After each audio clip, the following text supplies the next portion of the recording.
Eu quero saudar com muita alegria todos os meus irmãos e amigos, irmãos em Cristo Jesus, com a paz do Senhor. Apresente diante de Jesus os seus pedidos de oração. Apresente também suas intercessões a favor daqueles que estão sofrendo. Jesus Cristo é um médico dos médicos. Acreditamos que Jesus Cristo pode nos curar. Já tem curado tantos filhos e Ele continua sendo o mesmo ontem, hoje e eternamente. Nós queremos neste momento, meu querido irmão, minha querida irmã, orar. Eu peço que onde você estiver neste momento, você feche os olhos e nós vamos orar ao nosso Deus e ao nosso Pai. Oremos. Pai querido que estás nos céus, na Tua presença eu me uno com os meus irmãos onde eles estiverem, buscando a Tua face, buscando a Tua glória, buscando a Tua graça, buscando a Tua santidade. Peço que o Senhor derrame o Espírito Santo sobre mim e os meus irmãos, onde estiverem espalhados ao redor do mundo. Que o Espírito Santo esteja trabalhando em todos os lugares, em todos os corações, abrindo a nossa mente para entendermos esta profecia que vamos estudar, Daniel capítulo 8, verso 14, sobre os 2.300 anos. Dá-nos a Tua bênção, querido Jesus, responde os pedidos que estão sendo feitos, pedidos por perdão, pedidos por cura, pedidos por soluções de problemas familiares, que o Senhor Jesus responda a todos os Teus filhos. É em nome de Jesus que nós pedimos. Amém, Senhor. Amém. Queridos, eu dou graças a Deus pelas profecias. 30% da palavra de Deus se compõe de profecia. E agora estamos estudando com você sobre o calendário profético de Deus. Abra sua Bíblia em Daniel. Abra sua Bíblia em Daniel capítulo 8. Daniel capítulo 8, nós vamos ler então o verso 14. Daniel capítulo 8 e o verso 14. Aqui nós encontramos a maior profecia de tempo que Deus deu na Bíblia. É uma profecia de 2.300 anos. Não temos nenhuma outra profecia maior do que esta. Nós precisamos entendê-la. Por que é que Deus deu uma profecia de tão longos anos? Por quê? Porque ela diz respeito a acontecimentos muito importantes na mente de Deus. Esta profecia de 2.300 anos era importante. Foi importante para o povo judeu na primeira vinda de Jesus e é importante para o povo de Deus hoje que está esperando a segunda vinda de Jesus. Portanto, vamos pedir a Deus que realmente derrame o Espírito Santo para podermos entender. Aqui diz em Daniel 8,14, até 2.300 tardes e manhãs e o santuário será purificado. Queridos, Deus despertou o coração de Guilherme Miller. Primeiro Deus converteu o coração de Guilherme Miller, para que este homem que era deísta, ele era um simpatizante com o deísmo. O deísmo é a religião que crê que Deus criou o mundo, mas que abandonou o mundo para que siga o seu próprio trilho, o seu próprio curso. Ou seja, o deísmo não acredita num Deus pessoal que se interessa pelos seus filhos, que responde às orações, que faz milagres. O deísmo não acredita. O deísmo acredita num Deus que criou, num tempo passado, o mundo e largou o mundo para que cada ser humano viva de acordo com a maneira que quer viver e siga o seu próprio curso de vida. Assim era Guilherme Miller, um simpatizante dos ateus, dos incrédulos, e ele leu muita literatura de autores incrédulos. Na infância, Guilherme Miller foi muito influenciado pela influência religiosa da sua mamãe. Sua mamãe era uma devota cristã, e influenciou grandemente a mente dele na infância. No entanto, quando ele atingiu a idade adulta, ele se envolveu com maçons. Na idade de 34 anos, exatamente quando ele tinha 34 anos, o Espírito Santo causou um impacto muito grande na mente e no coração e na vida de Guilherme Miller. Ele se sentiu desesperadamente perdido, ele se sentiu num estado pecaminoso, não encontrou na sua crença deísta qualquer certeza alguma da felicidade, nem da vida além túmulo. Ele começou a se preocupar com o pensamento: o que é que existe depois da morte? O futuro parecia para ele negro, tétrico. A eternidade para ele era temerosa, porque ele não sabia nada do que iria acontecer. E a morte? Por que existia a morte? Quanto mais Guilherme Miller raciocinava, mais confuso ele ficava. Era verdadeiramente infeliz. Quando ele escreveu a sua autobiografia, ele disse: eu era infeliz e não compreendia a causa dessa infelicidade. Neste estado de perdido e de confusão, subitamente gravou-se na mente dele a necessidade de um Salvador. Você precisa de um Salvador. E ele viu nas Escrituras Sagradas. Ele não era um leitor da Bíblia, mas ele começou a olhar para a Bíblia e viu que ali a Bíblia apresentava o Salvador, que era o que ele necessitava. Tudo que o coração poderia desejar, ele encontrou revelado na Bíblia, como um remédio para toda a enfermidade da alma. Perdeu todo o gosto pelas outras literaturas incrédulas, seculares, e aplicou então o coração para obter sabedoria de Deus através do estudo da Bíblia. Com muito interesse, ele começou a estudar os livros de Daniel e de Apocalipse. Interessante que o estudo das profecias é um estudo que cativa as mentes cultas, a mente dos jovens, a mente de pessoa que pensa, pessoas que gostam de pensar. Eles amam profecia, porque a profecia é muito racional. Tudo que você vai estudar na Bíblia exige muita fé. Mas, queridos, por incrível que pareça, quando você vai estudar profecia, é muito racional. Porque é a história, que não tem como você negar a história, porque os livros históricos estão aí, os historiadores, muitas vezes ateus, não religiosos, escreveram a história, portanto a história está aí e a profecia está aqui na Bíblia. E você compara a Bíblia com a história e vê que não tem como negar, é algo muito racional e é muito irrefutável. E foi assim que Daniel e Apocalipse, principalmente esses dois livros proféticos, chamaram muito a atenção de Guilherme Miller e empregou os princípios de interpretação que para as demais partes das Escrituras ele estava usando. Para sua grande alegria, ele descobriu que os símbolos proféticos que existem na Bíblia podem ser compreendidos. E que estes símbolos proféticos não deveriam ser interpretados pelas mentes pesquisadoras da Bíblia, cada mente interpretando do jeito que quiser, cada cabeça dando uma interpretação. Ele descobriu que a Bíblia interpretava os símbolos proféticos. Guilherme Miller achou que a vinda de Jesus Cristo, ao estudar a Bíblia, ele descobriu que a vinda de Jesus Cristo, que é um dos temas mais mencionados, não, é o tema mais mencionado na Bíblia, é o tema da segunda vinda de Jesus. E ele descobriu que a segunda vinda de Jesus será literal, ou seja, não será uma vinda espiritual, não, será literal. Ele subiu para o céu de forma literal, sendo visto pelos discípulos, ele voltará de forma literal, de forma pessoal, e é plenamente ensinada e revelada na Bíblia. Isso aconteceu quando ele tinha 34 anos de idade. Ele encontrou lá em 1 Tessalonicenses, abra sua Bíblia, na primeira carta de Paulo aos Tessalonicenses, capítulo 4, e o verso 16. Aqui Guilherme Miller encontrou esse texto lindo, maravilhoso, de Paulo aos Tessalonicenses, 1 Tessalonicenses capítulo 4 e o verso 16. Porque o mesmo Senhor descerá do céu com alarido, e com voz de arcanjo, e com a trombeta de Deus, e os que morreram em Cristo ressuscitarão primeiro. Aquela mente inteligente de Guilherme Miller, ele percebeu que a volta de Jesus Cristo é algo literal, algo pessoal e não secreta. Porque aqui diz, descerá do céu com alarido. Alarido é muito mais do que barulho.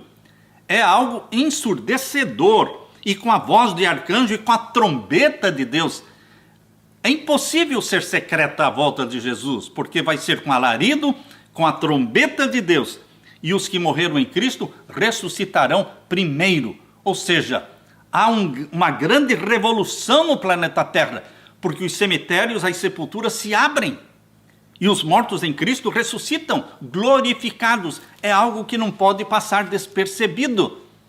Isso ele percebeu ao estudar a Bíblia.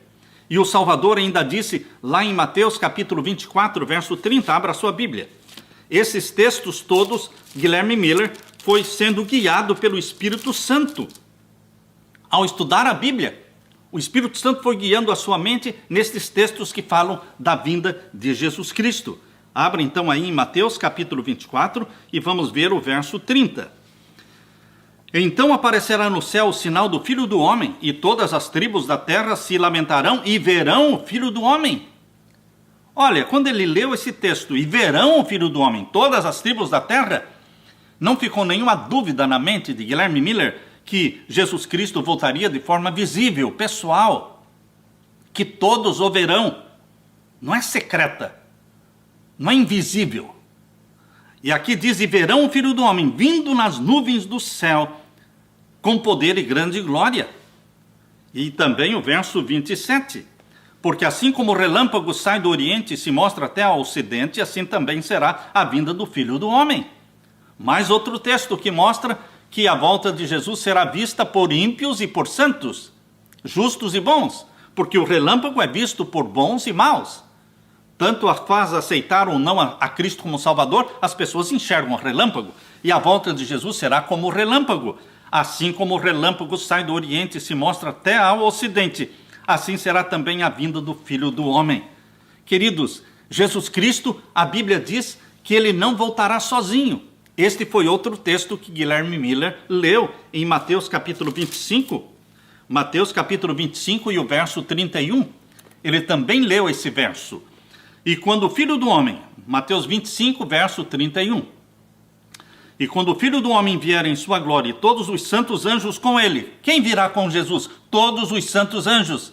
São milhões e milhões e milhões de anjos. Descerão do céu na segunda vinda majestosa, grandiosa de Jesus Cristo. E quando o Filho do Homem vier em sua glória e todos os santos anjos com ele, então se assentará no trono da sua glória. E aqui diz no capítulo 24, verso 31, Mateus 24, 31, veja como o Espírito Santo foi levando a mente de Guilherme Miller de um verso para o outro, daquele verso para o outro verso, um verso explicando outro verso, porque só a Bíblia pode explicar a Bíblia. Só a Bíblia pode explicar a Bíblia. E aquilo que a Bíblia interpreta, nós devemos aceitar a interpretação da Bíblia, mas aquilo que a Bíblia não interpreta, nós deveríamos tomar como sendo literal. Este era o princípio que governou a mente de Guilherme Miller no estudo das profecias. E aqui em Mateus capítulo 24 e o verso 31, nós lemos, e ele, Jesus, enviará os seus anjos com rijo clamor de trombeta. Não pode ser secreta, não pode ser invisível, não pode Jesus Cristo voltar no anonimato, sem ninguém saber, porque ele enviará os seus anjos com rijo clamor de trombeta, os quais ajuntarão seus escolhidos desde os quatro ventos de uma a outra extremidade da terra. Portanto, queridos, a vinda de Jesus Cristo, quando Cristo descer em poder e glória, os justos que estiverem mortos ressuscitarão. E não vão ressuscitar com defeitos, não. Ressuscitam perfeitos, glorificados. Por isso diz na primeira carta de Paulo, aos Coríntios, abra sua Bíblia. Na primeira carta de Paulo aos Coríntios, capítulo 15. Capítulo 15 e o verso 51 a 53. Primeira carta de Paulo aos Coríntios, capítulo 15, versos 51 a 53. Este foi outro texto que o Espírito Santo mostrou para Guilherme Miller na pesquisa bíblica. Vejam, eis aqui vos digo um mistério. Na verdade, nem todos dormiremos, mas todos seremos transformados. Em outras palavras, Deus está dizendo, nem todos vamos morrer, mas todos seremos o quê? Transformados. No verso 52, num momento, num abrir e fechar de olhos, ante a última trombeta, porque a trombeta soará e os mortos ressuscitarão incorruptíveis e nós seremos transformados. Então, os mortos já ressuscitam transformados, glorificados. E nós, os que estivermos vivos, que não vamos passar pela morte, vamos ser transformados num abrir e fechar de olhos. Num piscar de olhos, seremos transformados de mortais para imortais. Diz aqui o verso 53. Porque convém que isto que é corruptível se revista da incorruptibilidade, e o que é mortal se revista da imortalidade. Portanto, você não tem a imortalidade, você vai ter a imortalidade na segunda vinda de Jesus. Aleluia por isso. Mas hoje nós somos mortais. E aqui diz, queridos, no verso 54, e quando isto que é corruptível se revestir da incorruptibilidade, e isto que é mortal se revestir da imortalidade, então cumprir-se-á a palavra que está escrita: tragada foi a morte na vitória. Queridos, em sua carta aos Tessalonicenses, na carta que Paulo escreveu aos Tessalonicenses, capítulo 4, e o verso 16 e 17, Paulo esclarece que os mortos ressuscitam perfeitos e os que estão vivos são transformados e seremos arrebatados juntos. Lembre-se, a Bíblia diz que os mortos não vão para o céu antes dos vivos. E a Bíblia também diz que os vivos não vão para o céu antes dos mortos. Não tem nada de morto indo para o céu antes dos vivos, e nem os vivos antes dos mortos. Vivos transformados e mortos também ressuscitados, transformados, são arrebatados juntos, para encontrar o Senhor Jesus nos ares, e assim estaremos para sempre com o Senhor. Vamos ler este verso. 1 Tessalonicenses capítulo 4, verso 16, que já lemos, e vamos ler de novo o verso 16, e em sequência o verso 17. Porque o mesmo Senhor descerá do céu com alarido e com voz de arcanjo, e com a trombeta de Deus, e os que morreram em Cristo ressuscitarão primeiro. Depois nós, os que ficarmos vivos, os que não morrermos, não é? Seremos arrebatados juntamente com eles nas nuvens. Ou seja, os vivos serão arrebatados juntamente com eles. Ou seja, os ressuscitados, do verso 16. A encontrar o Senhor nos ares. Não é Jesus que pisa na terra. Nós vamos ser levados até Jesus Cristo nos ares, para encontrar o Senhor Jesus nos ares, e assim estaremos para sempre com o Senhor.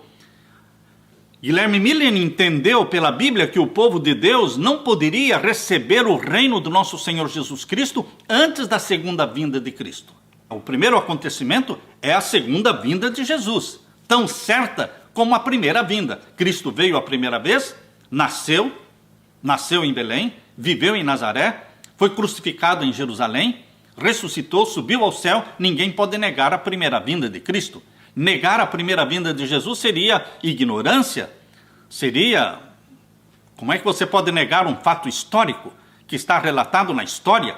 Historiadores como Flávio Joséfos menciona sobre o Cristo que foi crucificado, e outros autores também, fora da Bíblia, mencionam. Então ninguém pode negar a primeira vinda de Cristo.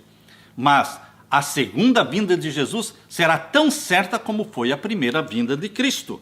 Nós encontramos aqui, queridos, que quando Jesus Cristo voltar a segunda vez, o reino de nosso Senhor Jesus Cristo será dado aos santos do Altíssimo, a todos os salvos, resgatados pelo sangue de Jesus. Eles serão arrebatados e vão ser introduzidos no reino do nosso Senhor Jesus Cristo. Portanto, receber o reino de Jesus Cristo será após a segunda vinda de Jesus. Isso nós podemos ler aqui em Mateus capítulo 25. Abra sua Bíblia. Mateus capítulo 25 e os versos 31 a 34. Mateus 25 e os versos 31 a 34. Me acompanhe na Bíblia. Vá anotando tudo. Tem um caderninho aí do seu lado, tem uma caneta, vai anotando todos os versos que estamos lendo, porque como os bereanos, você e eu precisamos confirmar, constatar na Bíblia que esta é a verdade. Não creia somente naquilo que os pregadores pregam. Fique com o olho na Bíblia para ver se o que eles estão falando é exatamente o que está escrito. A Bíblia não engana ninguém, mas muitos podem ser enganados por falsos pregadores. Portanto, vamos ler agora Mateus 25, versos 31 a 34. E quando o Filho do Homem vier em sua glória, e todos os santos anjos com ele, então se assentará no trono da sua glória, e todas as nações serão reunidas diante dele, e apartará uns dos outros, como o pastor aparta os bodes das ovelhas. E porá as ovelhas à sua direita, mas os bodes colocará à sua esquerda. Então dirá o rei aos que estiverem à sua direita: vinde benditos do meu Pai, possuí por herança o reino que vos está preparado desde a fundação do mundo. Vocês estão percebendo que os filhos de Deus vão receber o reino do nosso Senhor Jesus Cristo quando ele vier em glória e majestade, não antes. Ele vem e arrebata os santos do Altíssimo, e eles vão ser introduzidos aonde? No reino do nosso Senhor Jesus Cristo. Todos estes textos mostram que quando o Filho do Homem vier a segunda vez, os mortos serão ressuscitados, incorruptíveis, imortais, e os vivos serão transformados. Por esta grande mudança ficam preparados então para o reino do nosso Senhor Jesus. Por quê? Porque a carne e o sangue pecaminosos que você e eu temos não pode herdar o reino de Deus. Nós precisamos ser transformados de corruptos para incorruptos, de mortais para imortais. Este corpo mortal, corrupto, este corpo tendencioso ao pecado, que tem inclinação e tendência para o pecado, este corpo não pode herdar o reino de Deus. Por isso que Paulo diz na primeira carta que ele escreveu aos Coríntios, capítulo 15, abra sua Bíblia. Primeira carta de Paulo aos Coríntios, capítulo 15, e o verso 50. Ele diz que a carne e o sangue, do jeito que nós somos pecadores, nós não vamos entrar no reino de nosso Senhor Jesus. Nós temos que ser transformados. Vamos ler então, primeira carta de Paulo aos Coríntios, capítulo 15, verso 50. E agora digo isto, irmãos, que a carne e o sangue não podem herdar o reino de Deus. Vejam, queridos, você não vai ser fantasma na ressurreição. E você vivo, que será transformado e glorificado, não vai ser fantasma. Você vai continuar sendo um ser humano e com um corpo. Assim como Jesus ressuscitou com um corpo. Lembram-se vocês? Quando Tomé, o incrédulo, não queria acreditar no Cristo ressuscitado, e Jesus disse: Tomé, toca aqui nas minhas mãos. Toque aqui nas minhas mãos e veja que sou eu mesmo. Queridos, seres ressuscitados, assim como Jesus ressuscitou, possuem corpos, sim, corpos glorificados, como Adão. Adão, antes de pecar, ele tinha um corpo o quê? Glorificado. Quando é que Adão perdeu esta glorificação? Quando ele pecou. Quando ele pecou, aquelas vestes de glória que cobriam Adão e Eva sumiram. Quando Adão pecou, morreu a natureza espiritual dele. Ele perdeu a vestimenta de glória com a qual estava vestido. E aí ele sentiu vergonha.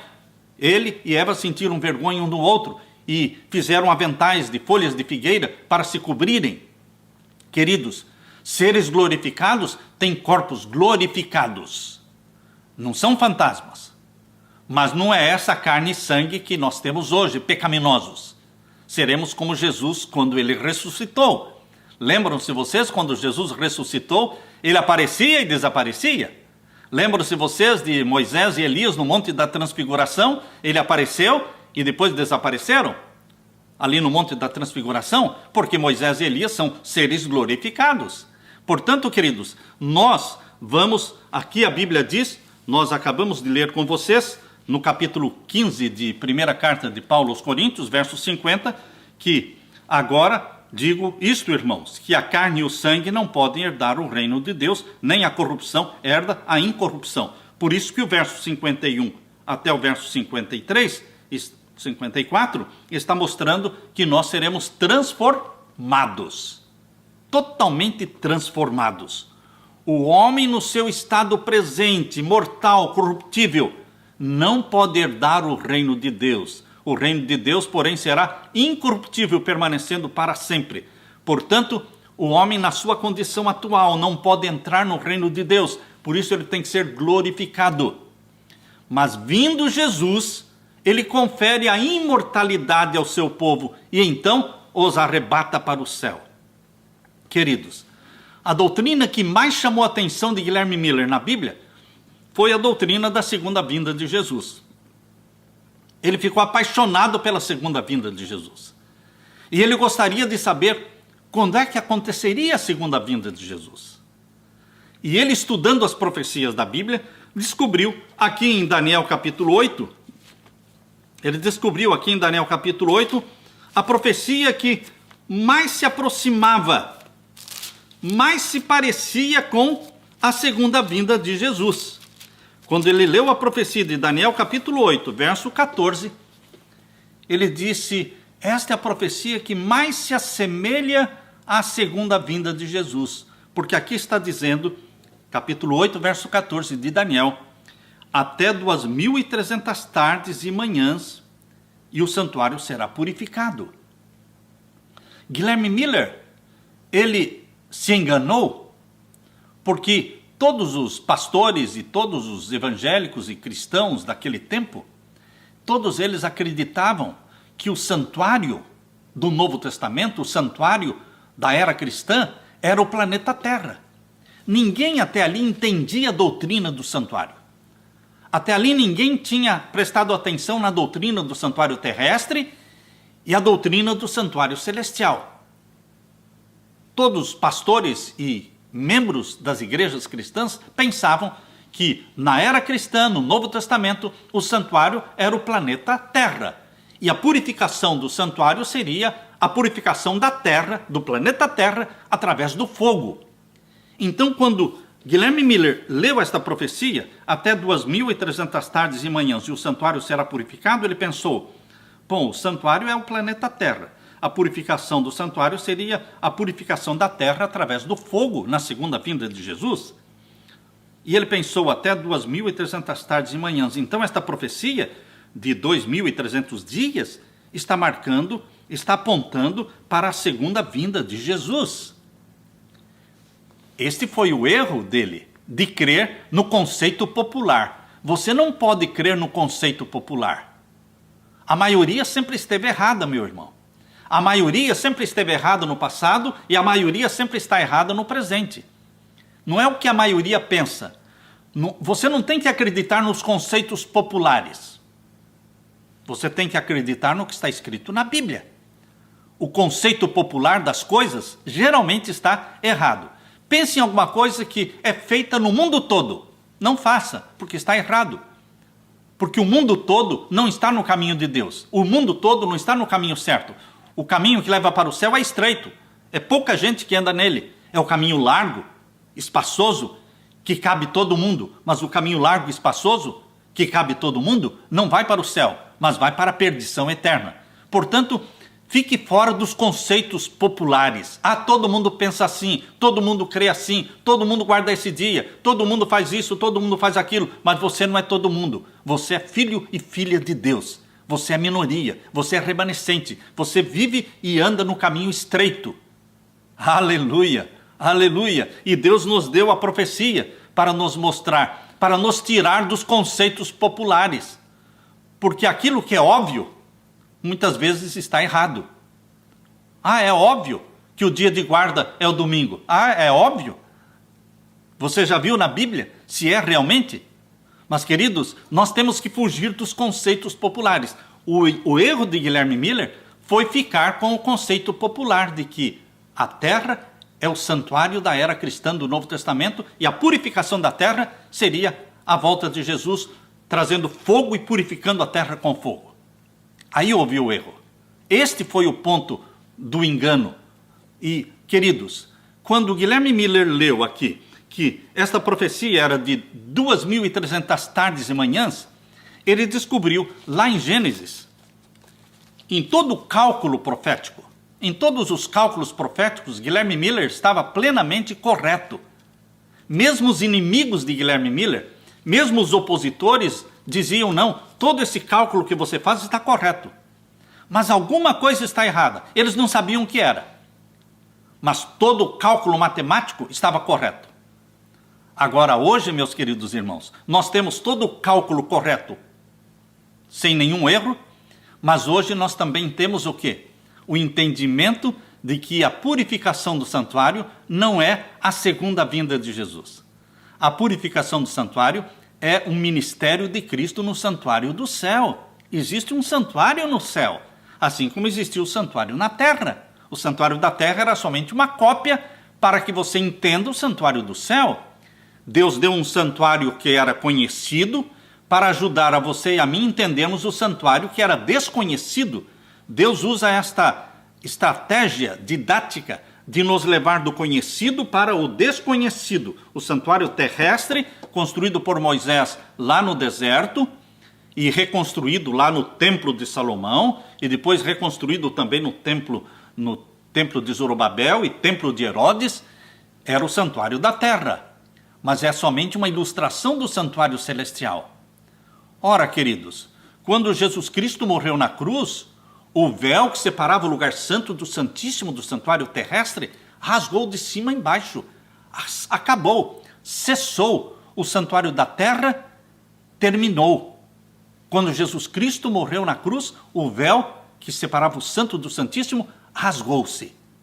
E, queridos, com a morte de Jesus na cruz, Jesus Cristo deu início à primeira festa do santuário celestial. Assim como a Páscoa era a primeira festa do santuário terrestre, também a Páscoa do santuário celestial foi a morte de Jesus Cristo na cruz.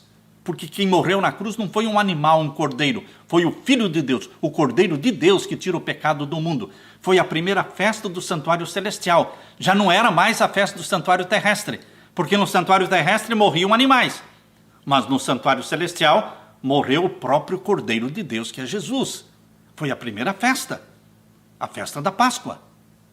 E Jesus Cristo ressuscitou no domingo, no dia 16, ele morreu no dia 14 do ano 31 e ressuscitou no dia 16. Tudo aconteceu no primeiro mês do calendário judaico, no ano 31. Jesus ressuscitou no dia 16. Esta também era uma festa do santuário terrestre, mas quando aconteceu a ressurreição de Jesus, já era uma festa do santuário celestial. Porque Jesus Cristo e aqueles que ressuscitaram com Jesus, eles são as primícias dos que dormem. No santuário da terra, dia 16, cada ano do primeiro mês, eles comemoravam a festa das primícias, que era a colheita dos primeiros frutos que eram consagrados a Deus no templo. Isso era simbólico, profético, apontando para a ressurreição de Cristo e de uma multidão que ia ressuscitar com ele, conforme diz em Mateus capítulo 27. Mateus 27, versos 51 a 53, fala que Jesus ressuscitou, mas muitos corpos de santos, muitos, quando a Bíblia fala muitos, são muitos, ressuscitaram com Cristo também. Mateus 27, 51 a 53. Estas primícias formadas por Jesus e os que ressuscitaram com ele, subiram para o céu e foram consagradas a Deus no santuário celestial. Percebam que o santuário da terra terminou, mas o santuário do céu está em vigor. Está em vigor. Bendito seja Deus pelo santuário celestial. É exatamente o lugar onde Jesus exerce o seu ministério.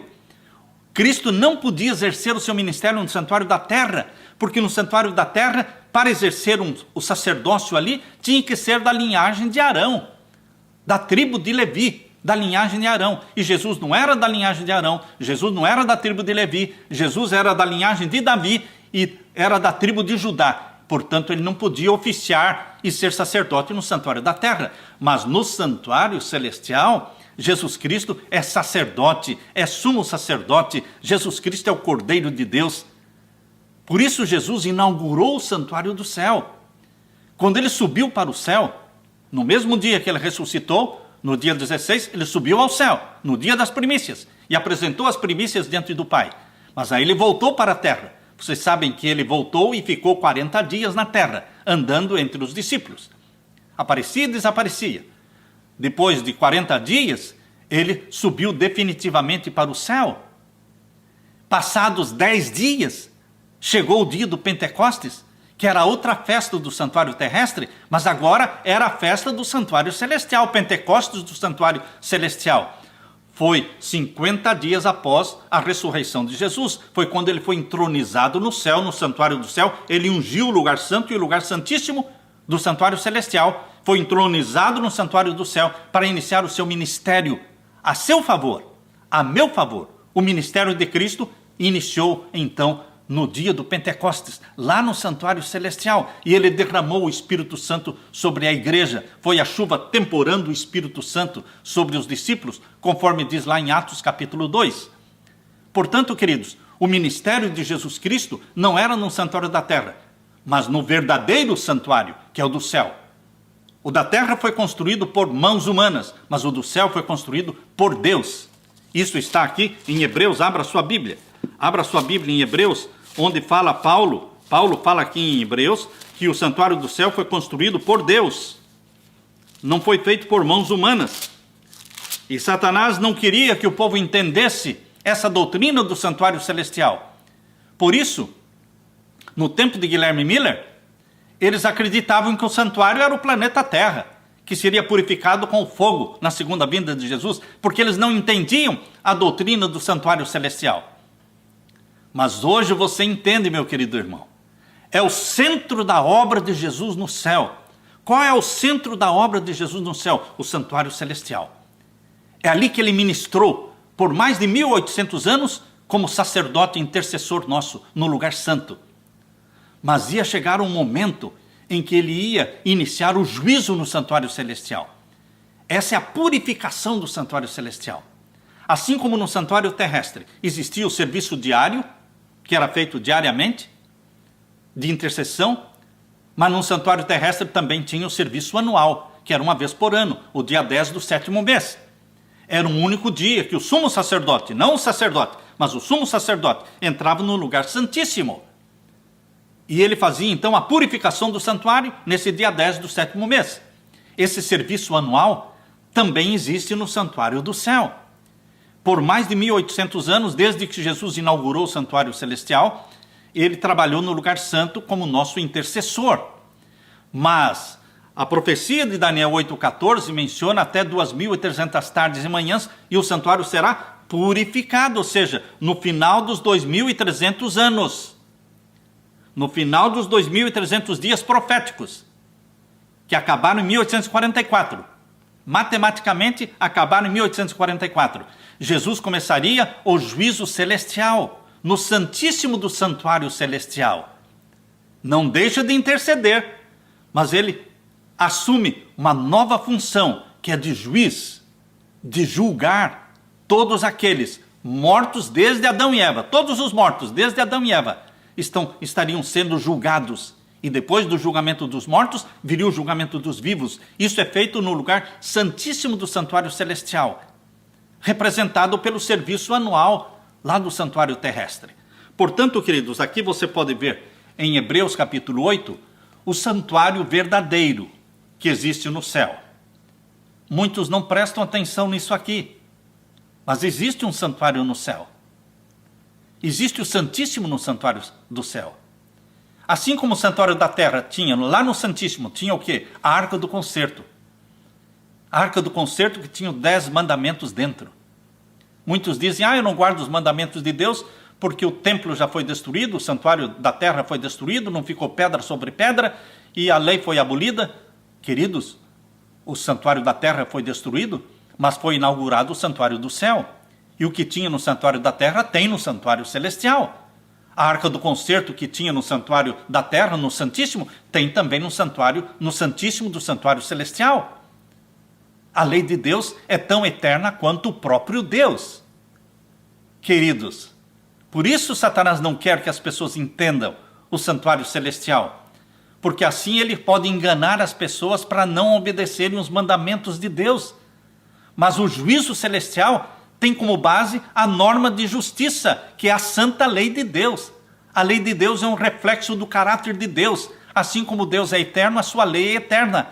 Não existe governo de Deus sem lei. Você já ouviu falar de algum governo sem lei? Nem na terra existem governos sem lei. Assim também o governo celestial, ele tem uma lei. Não é qualquer lei, é a lei de Deus. Romanos capítulo 7, verso 12, Paulo diz, porque a lei de Deus é santa, justa e boa. Por que a lei de Deus é santa, justa e boa? Porque Deus é santo, justo e bom. E a lei de Deus é um reflexo do caráter de Deus. Por isso ela é santa, justa e boa. A lei de Deus é eterna, sabe por quê? Porque Deus é eterno. Enquanto Deus existir, e ele vai existir sempre, existirá a sua lei no santuário celestial, que está dentro da Nova Jerusalém. Assim como o santuário da terra estava dentro da velha Jerusalém, lembram-se vocês? O santuário da terra estava dentro da velha Jerusalém. O santuário celestial está dentro da nova Jerusalém. Aleluia! Tudo se corresponde. Aleluia! Aqui em Hebreus capítulo 8 diz: ora, a suma do que temos dito é que temos um sumo sacerdote que está sentado nos céus. Veja, o santuário do céu, à destra do trono da majestade, ministro do santuário e do verdadeiro tabernáculo. Estão vendo aí? O verdadeiro tabernáculo não era o da terra. O da terra era temporário, passageiro, acabou. Mas foi inaugurado o santuário que é eterno. É o verdadeiro, é o original, construído por Deus, onde quem ministra ali não é Arão, nem os levitas, mas é Jesus Cristo, o sacerdote eleito por Deus o Pai. Pela ordem, segundo a ordem de Melquisedeque, Jesus Cristo foi feito sacerdote do santuário celestial. Vamos ler então Hebreus 8, verso 2. Ministro do santuário e do verdadeiro tabernáculo, o qual o Senhor fundou, e não o homem. Está vendo? Santuário do céu. É este santuário do céu que deveria ser purificado de 1844 para frente, no final dos 2.300 anos. É uma obra de juízo, de julgamento. Quando Jesus Cristo voltar com poder e glória, ele virá para buscar aqueles que foram julgados e seus nomes foram conservados no livro da vida do Cordeiro. Quando Jesus Cristo vier, diz lá em Mateus capítulo 25, não é? Verso 31 e 32, que ele vai separar os bodes das ovelhas, e aos que estiverem à sua direita dirá: vindes benditos do meu Pai, possuir por herança o reino que vos está preparado desde a fundação do mundo. E aqueles que estiverem à esquerda, ele dirá: malditos. Malditos. Por quê? Porque quando Jesus Cristo vier em glória e majestade, ele já vem sabendo quem foi julgado e salvo e quem foi julgado e está perdido. Que nomes foram conservados no livro da vida, que nomes foram riscados do livro da vida. Por isso o juízo acontece antes da segunda vinda de Jesus em poder e glória. Nós estamos vivendo no dia do juízo, nós estamos vivendo no tempo do juízo. E quando começou? No final dos 2.300 anos. E que ano foi isso? 1844. Por isso é importante esta profecia, queridos. Agora vamos abrir a Bíblia aqui em Daniel. Daniel capítulo 8, nós estamos lendo, né? Daniel capítulo 8, nós vimos o verso 14, que a profecia era de 2.300 dias proféticos. A Bíblia diz em Números 14, verso 34, em Números 14, verso 34, a Bíblia diz que um dia em profecia significa o quê? Um ano. Um ano. Esse é um dia em profecia, um ano. Falando daqueles 40 dias que os espias espiaram a terra, que emanava leite e mel, e quando eles voltaram depois de 40 dias, com um relatório bem negativo, bem infeliz, eles então deram esse relatório aqui em Números capítulo 14, falando mal da terra que emanava leite e mel. Deus sentiu um desgosto pela incredulidade do povo, e Deus falou o quê? Números 14, verso 34, diz aqui: segundo o número dos dias em que espiastes esta terra, 40 dias, por cada dia um ano, levarei sobre vós as vossas iniquidades 40 anos. Por isso eles vaguearam pelo deserto 40 anos. Não porque era da vontade de Deus, mas porque eles foram o quê? Incrédulos. Portanto, 2.300 dias são 2.300 anos. Agora, queridos, Daniel não entendeu esta profecia. Daniel não entendeu. E aqui a Bíblia diz em Daniel capítulo 8, veja o pedido que Daniel fez. Aqui Daniel fez um pedido para Deus, para entender a profecia dos 2.300 anos. Vamos ver então Daniel capítulo 8, verso 17. E veio perto de onde eu estava, esse é o anjo Gabriel, e veio perto de onde eu estava, e vindo ele, fiquei assombrado e caí sobre o meu rosto. Mas ele me disse: entende, filho do homem, porque esta visão se realizará no fim do tempo. Daniel não entendeu esta visão. Ele disse: esta visão vai se cumprir no fim do tempo. Não era uma visão para dali 10 anos. Não era uma visão para ali 100 anos. Mas era uma visão para o tempo do fim. Para o seu tempo, para o meu tempo. Nós estamos vivendo no tempo do fim. Se esta profecia não dissesse respeito, não tivesse nada a ver com você e comigo, nós não estaríamos estudando. Mas ela diz respeito ao tempo em que nós estamos vivendo. E aqui diz, olha, e o verso 18 diz: e estando ele falando comigo, caí com meu rosto em terra, adormecido, ele pois me tocou e me fez estar em pé. E o verso 19, e disse: eis que te farei saber o que há de acontecer no último tempo da ira, porque ela se exercerá no determinado tempo do fim. Tempo do fim. Você está vivendo no tempo do fim? Você tem alguma dúvida de que você está vivendo no tempo do fim? Eu não tenho dúvida nenhuma. Com esse mundo confuso e conturbado em que nós estamos, é fácil até um incrédulo achar que chegou o tempo do fim mesmo. Todo mundo está achando, e é verdade, nós chegamos no tempo do fim. Mas esta profecia Daniel não entendeu. Aqui diz no capítulo 8 e o verso 26, 8, verso 26, e a visão da tarde e da manhã que foi dita é verdadeira. Tu, porém, cerra, ou seja, fecha a visão, porque só daqui a muitos dias se cumprirá. A visão era para dali muitos dias. E o verso 27, e eu, Daniel, enfraqueci e estive enfermo alguns dias, então levantei-me e tratei do negócio do rei e espantei-me acerca da visão, e não havia quem a entendesse. Daniel não entendeu. E aqui no capítulo 9, Daniel está orando para poder entender a visão. Veja a grande oração de Daniel no capítulo 9 de Daniel. E no decorrer daquela oração, antes de Daniel terminar a oração, o anjo Gabriel recebeu uma ordem lá no céu.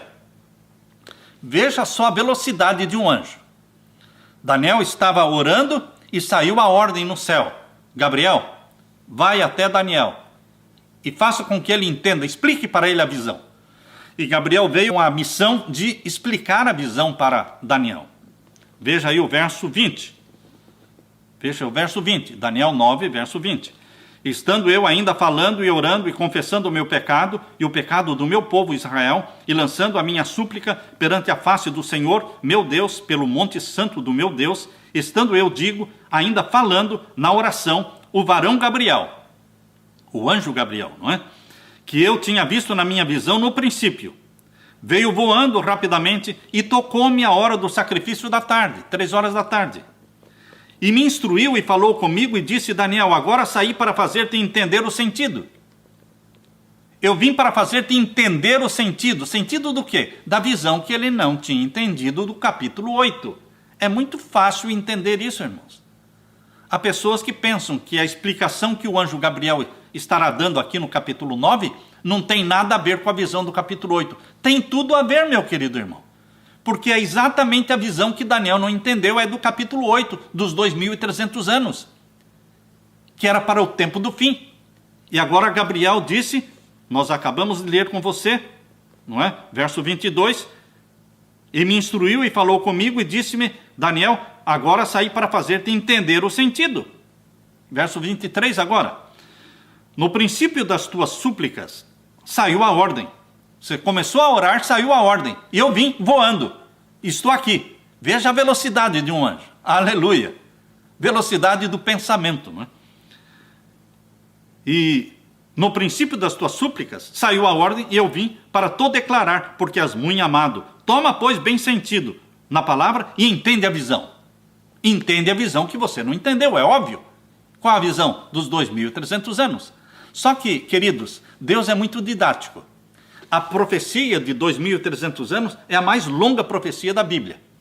Para se tornar mais didático e mais fácil de entender, Deus pegou os 2.300 anos e dividiu em 2 partes. Falou para Daniel: olha, Daniel, a primeira parte desta visão vão ser 70 semanas. 70 semanas proféticas, ou seja, 70 semanas anos. 70 vezes 7 são 490. Faça a conta, vai anotando. 70 vezes 7 são 490 dias proféticos. Então, a primeira parte desta visão, Daniel, é de 490 anos.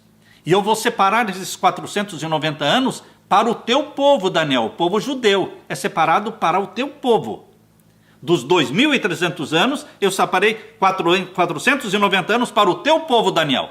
Percebam que Deus separou a visão, dividiu em 2 partes. a primeira parte de 490 anos, tirando de 2.300 anos, tirando 490, sobra quanto? 1810. Então, a segunda parte é de 1810 anos, que vão chegar até 1844, até o fim da visão. Mas a primeira parte é de 490 anos. Agora, Daniel tinha que saber quando é que vai começar, quando é que iria começar esta visão. Esses 490 anos, a primeira parte, quando iria começar? Por isso, vejam aqui, o capítulo 9 de Daniel e o verso 24. 70 semanas estão determinadas sobre o teu povo, ou seja, 490 anos estão separados para o teu povo, Daniel, e sobre a tua santa cidade, para extinguir a transgressão e dar fim aos pecados, e para expiar a iniquidade, para trazer a justiça eterna e selar a visão e a profecia, e para ungir o santo dos santos. No final dessas 70 semanas, no final destes 490 anos, o que iria acontecer? Seria ungido o santo dos santos. Ah, queridos, veja a importância desta profecia. Esta profecia mostra a primeira vinda de Jesus Cristo, mostra o batismo de Jesus Cristo, o ano do batismo de Jesus, mostra quando Jesus morreria, dá o ano do batismo, dá o ano da morte de Cristo e o ano em que ele seria elevado para o céu e ungiria o santuário do céu, ungir o santo dos santos. Não é o santo dos santos do santuário da terra, não, porque Jesus não podia trabalhar no santuário da terra, ele não era da tribo de Levi. Ele, Jesus, ungiria, o Messias ungiria o santo dos santos do santuário celestial. Isso está no finalzinho do verso 24, para ungir o santo dos santos. Agora, veja quando iria começar esta profecia. Qual é a data dada por Deus para o início da profecia? Verso 25. Sabe e entende,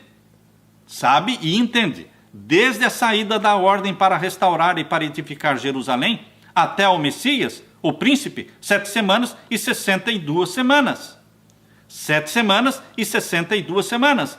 E as ruas e as tranqueiras se reedificarão, mas em tempos angustiosos. Então, Deus deu a data, o ponto de partida da visão, a saída da ordem para restaurar e edificar Jerusalém. Quando Daniel teve a visão, Jerusalém estava destruída.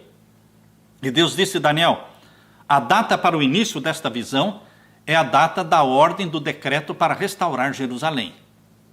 Agora, queridos, nós descobrimos pela Bíblia, em Esdras, abra sua Bíblia aqui em Esdras, que existiram 3 decretos para restaurar e edificar Jerusalém. Abra aí em Esdras 6, verso 14. Esdras 6, verso 14. E os anciãos dos judeus iam edificando e prosperando pela profecia do profeta Ageu e de Zacarias, filho de Ido, e edificaram a casa e aperfeiçoaram conforme ao mandado do Deus de Israel e conforme ao mandado de Ciro e de Dario e de Artaxerxes, rei da Pérsia. Quem fez o decreto para restaurar e edificar Jerusalém? 3 reis persas. 3 reis. O primeiro foi Ciro, não é? Aqui diz, olha, o primeiro foi Ciro em 537 a.C. Depois foi Dario em 500. Não confunda esse Dario com o tio de Ciro, porque Ciro tinha o tio dele que era Dario, mas este rei Dario aqui era outro Dario, mas não era o tio de Ciro. Então, o segundo decreto foi de Dario no ano 519. Tudo isto está na história da Pérsia. Se você entrar no Google e procurar lá na história da Pérsia, você vai encontrar a data em que Ciro reinou, e vai encontrar a data em que Dario reinou, e a data em que Artaxerxes, filho de Xerxes, reinou. Então aqui diz que o decreto de Ciro foi 537, o segundo foi de Dario em 519, e o terceiro foi o último de Artaxerxes no ano 457. Esta é a história da Pérsia. Não tem como negar, não tem como alterar a história. 3 decretos. Começaram a reconstruir e pararam. Começaram a reconstruir e pararam. Só que Jerusalém foi realmente, terminaram de reconstruir a cidade e o templo no terceiro decreto, que foi de Artaxerxes. Precisaram 3 decretos para completar a obra da edificação de Jerusalém e do templo. Por isso, queridos, o decreto que nós vamos tomar como partida é aquele que completou a construção da cidade, que foi o terceiro, de Artaxerxes, que ocorreu no ano 457 a.C.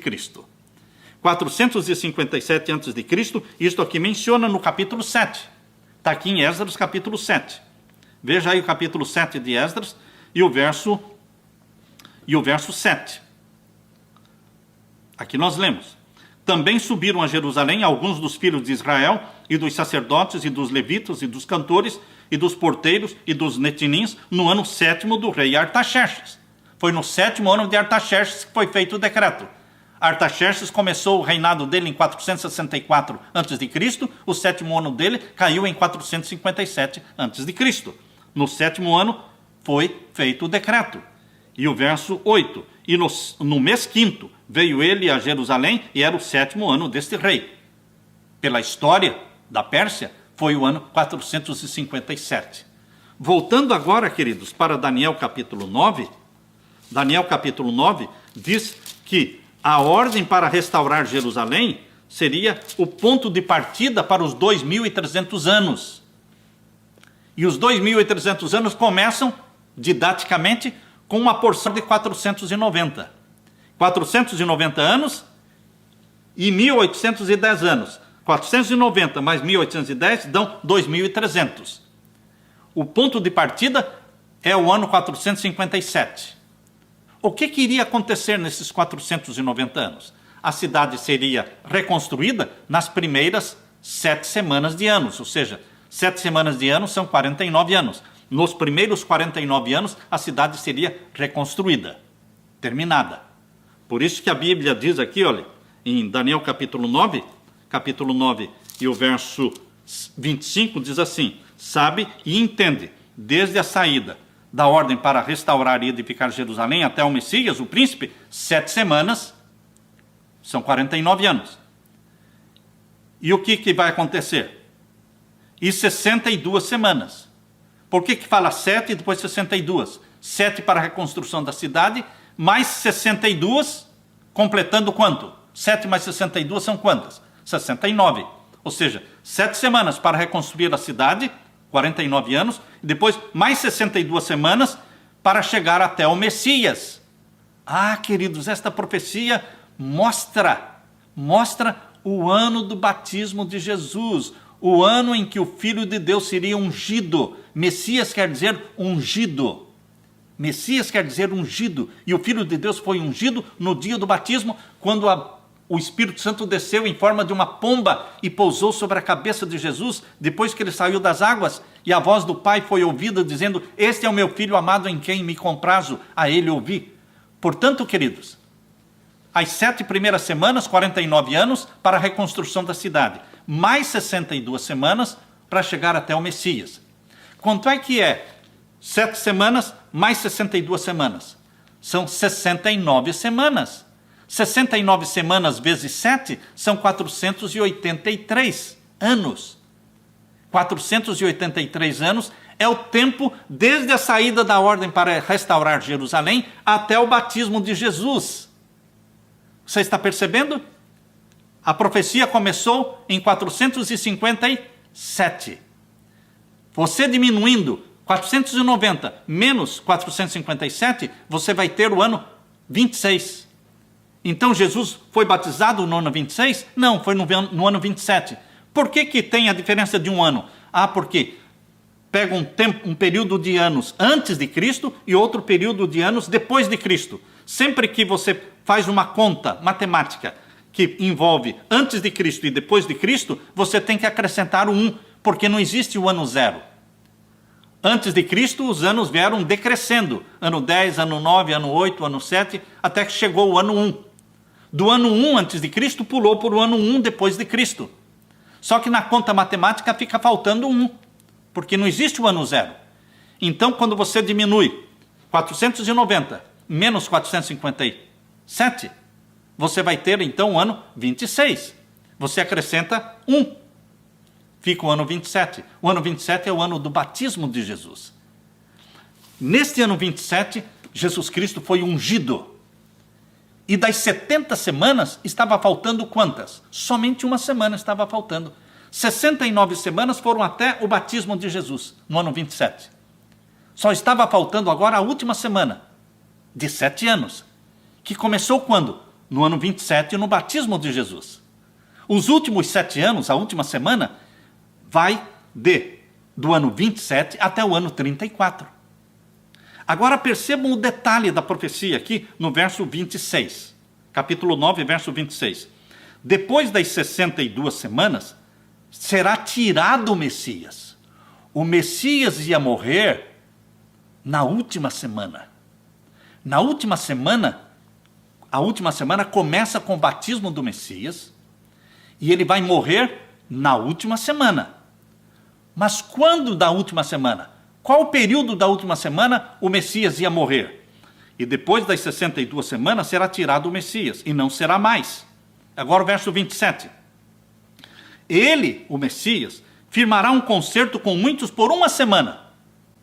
Qual é esta semana que o Messias firmaria um concerto com muitos por uma semana? Qual semana? A última semana, a 70ª, do ano 27 ao ano 34. E ele firmará um concerto com muitos por uma semana, e na metade da semana fará cessar o sacrifício e a oferta de manjares. Quando é que Jesus fez cessar a oferta de sacrifício? Quando é que ele fez que o véu do templo rasgou de cima a embaixo e não tinha mais sacrifício ali no santuário da terra? Porque o verdadeiro Cordeiro de Deus tinha morrido. Quando é que ele fez cessar o sacrifício? Quando ele morreu. Jesus morreu no ano 31, na metade da última semana.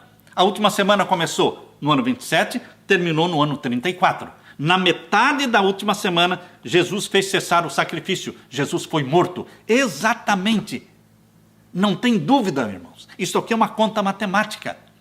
A profecia mostra o ano do batismo de Jesus, o ano da morte de Jesus Cristo, no ano 31. Mas a última semana ainda não tinha terminado. Tinha mais 3 anos e meio da última semana. Desde o batismo de Jesus, no ano 27, 3 anos e meio de ministério. Aí ele morreu no ano 31. Mais 3 anos e meio completaram o quê? A última semana. A última semana foi do ano 27 ao ano 34. O que aconteceu no ano 34? O evangelho deixou de ser pregado só para os judeus. No ano 34, o evangelho começou a ser pregado para os gentios. Quem que se converteu no ano 34? O apóstolo dos gentios, Paulo. Como é que Paulo se converteu? Vendo a morte de Estevão. Estevão foi apedrejado no ano 34.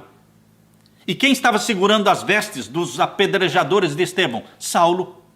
Saulo era inimigo do povo de Deus, segurando as vestes, as vestimentas daqueles que estavam apedrejando Estevão. E Saulo ouviu a oração de Estevão: Pai, perdoa-lhes porque eles não sabem o que fazem. Isso nunca mais saiu da mente de Saulo. E o Espírito Santo continuou trabalhando na mente de Saulo, até que ele se converteu e se tornou Paulo, chamado por Deus para ser o apóstolo dos gentios. Pedro começou a pregar para os gentios, indo para a casa de Cornélio pregar. Paulo foi o apóstolo dos gentios. Filipe foi enviado para pregar. Queridos, o evangelho começou a ser pregado para os gentios depois do ano 34.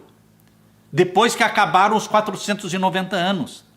Por isso que quando Jesus morreu na cruz e ressuscitou, ele disse para os discípulos que eles não deveriam sair ainda pregando para o mundo todo, porque ainda não era a hora de sair pregando para o mundo todo.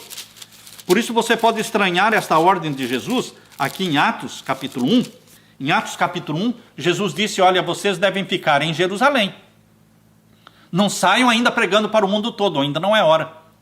Porque por mais 3 anos e meio o evangelho tem que ser pregado na Judéia, para o povo judeu, até que cumpra o quê? Cumpram-se os 490 anos. Até que se cumpram as 70 semanas proféticas separadas para o povo judeu. E uma vez que eles rejeitem o evangelho, então vocês vão pregar para os gentios.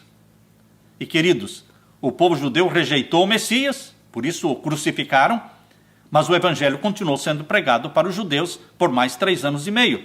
Por isso Jesus disse aqui em Atos capítulo 1, Atos capítulo 1, verso 8, Mas recebereis a virtude do Espírito Santo que há de vir sobre vós, e ser-me-eis testemunhas, tanto em Jerusalém, como em toda a Judéia e Samaria e até os confins da terra. Depois que os discípulos foram batizados pelo Espírito Santo, eles continuaram pregando o Evangelho ali. Veja aqui, tanto em Jerusalém, como em toda a Judéia. Jerusalém é a capital, Judéia o país, Samaria, não é? E depois, então, até os confins da terra. Os confins da terra, só depois do ano 34 é que começou a ser pregado o Evangelho para todas as nações. Passaram-se então, queridos, 70 semanas, ou seja, 490 anos, a primeira parte dos 2.300 anos, passaram então, desde a saída da ordem para a reconstrução de Jerusalém, 457 a.C., até o ano 34, quando Estevão foi apedrejado, Saulo foi convertido e o Evangelho começou a ser pregado para os gentios. Na metade desta última semana, Cristo fez cessar o sacrifício, ele morreu. Já estudamos matematicamente, guiados pelo Espírito Santo, nós estudamos 490 anos dos 2.300 anos. Agora, faltam 1.810 anos. 490 já se cumpriram até a morte de Estevão no ano 34. Agora faltam 1.810 para completarmos 2.300 anos. Se você somar do ano 34, ano da morte de Estevão, ano da conversão de Saulo, se você somar aí mais 1.810, você chega a 1.844. E o que iria acontecer no ano de 1844? A purificação do santuário, até 2.300 tardes e manhãs, e o santuário será purificado, o juízo celestial.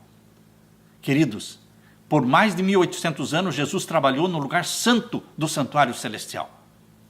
Mas em 1844, ele entrou no Santíssimo e recebeu da mão do Pai o quê? O livro selado com 7 selos.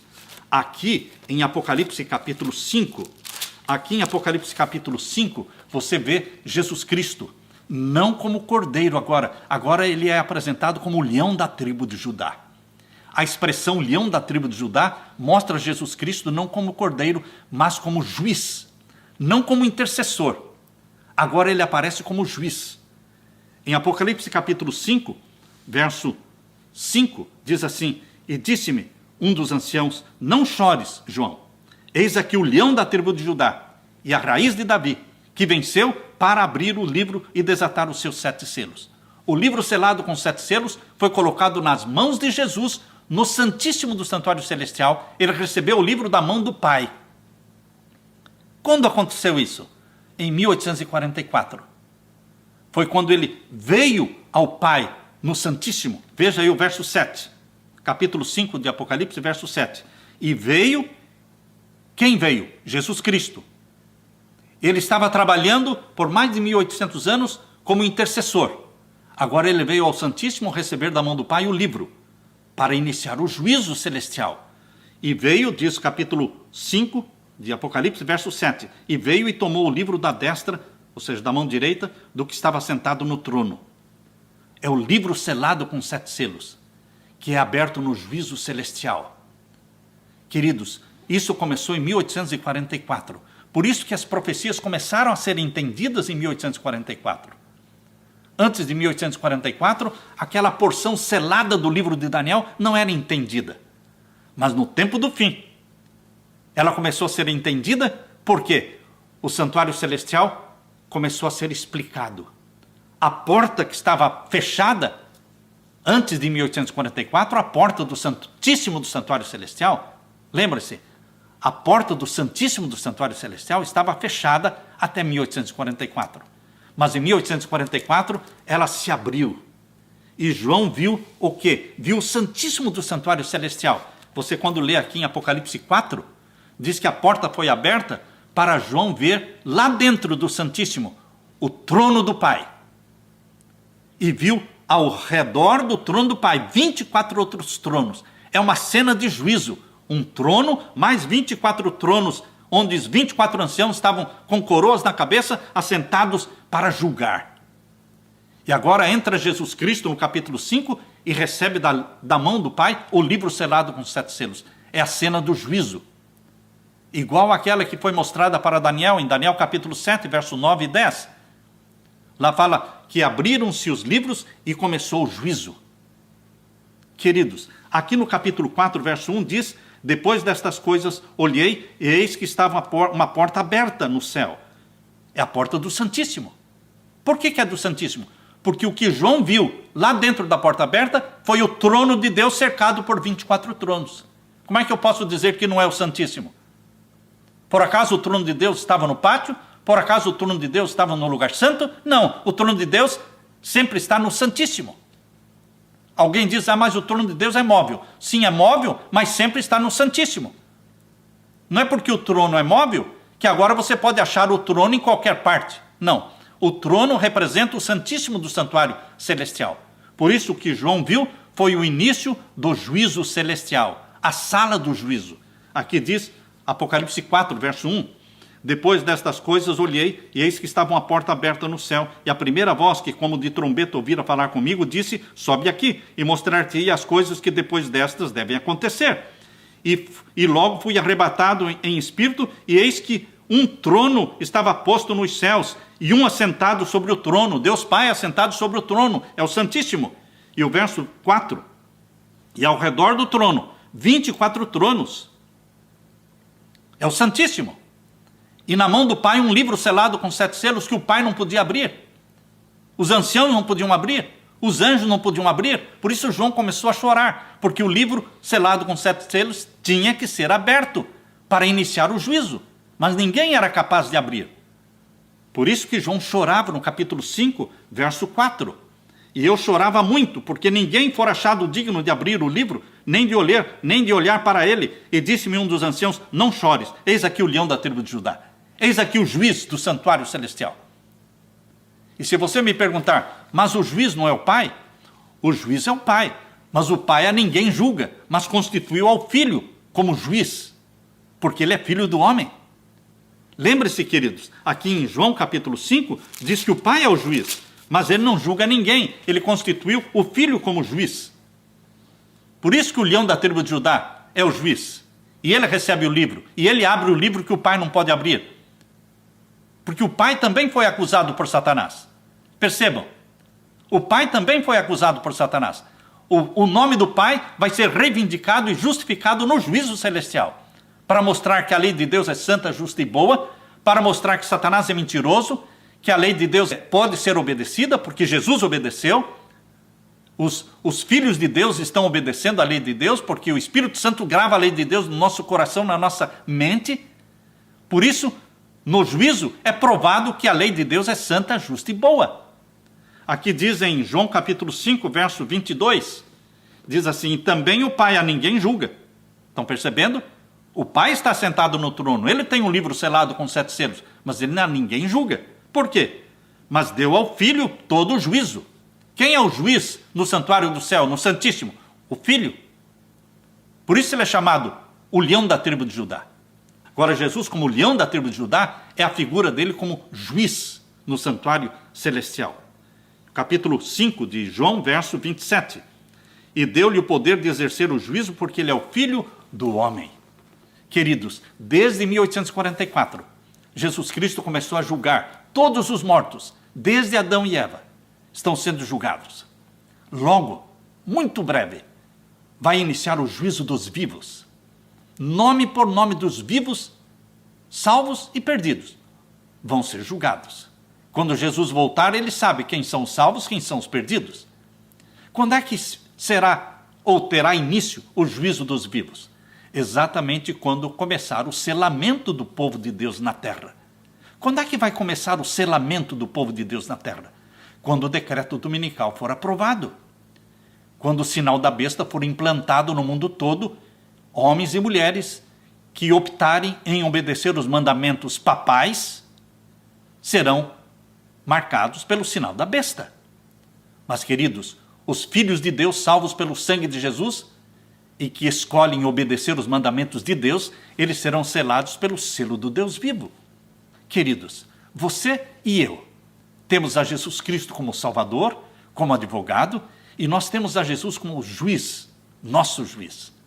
É o juiz a quem amamos, é o juiz que já deu a vida para nos salvar, é o juiz que é carne da nossa carne, sangue do nosso sangue. Jesus é tão chegado a mim e a você, que a Bíblia diz que ele é irmão nosso, e não se envergonha de nos chamar de irmãos, porque ele se tornou um de nós. Ele se ligou a você e a mim por laços eternos, que jamais se partirão. Eu me alegro em pensar no juízo celestial, porque quem está sentado ali é Jesus Cristo, o meu Salvador amado. Jesus Cristo é o seu Salvador? Você ama Jesus Cristo? Você é apaixonado por Ele? Alegre-se, porque é Ele que julga. É Ele que colocou o teu nome no livro da vida, e é Ele que vai manter o teu nome no livro da vida. Aleluia, aleluia. Glória a Deus. Bendito seja o nosso Senhor Jesus Cristo. Amém? Amém. Louvado seja Deus. Fique com a graça e a paz de meu Senhor Jesus. Deixe-me orar com você. Pai querido que estás nos céus, muito obrigado por Jesus Cristo ser o nosso Cordeiro que tira o nosso pecado. Muito obrigado e louvado seja, Senhor Deus, porque Jesus Cristo também é o nosso advogado, intercessor. E bendito seja o Senhor, porque Jesus Cristo é o juiz. O Senhor o constituiu como juiz. É o leão da tribo de Judá. É Ele que vai conservar o nosso nome no livro da vida. Aleluia. Que o Senhor derrame o Espírito Santo sobre mim e os meus irmãos, e que os nossos nomes sejam conservados no livro da vida, e que Jesus volte logo nos buscar. É a nossa oração. Em nome de Jesus. Amém.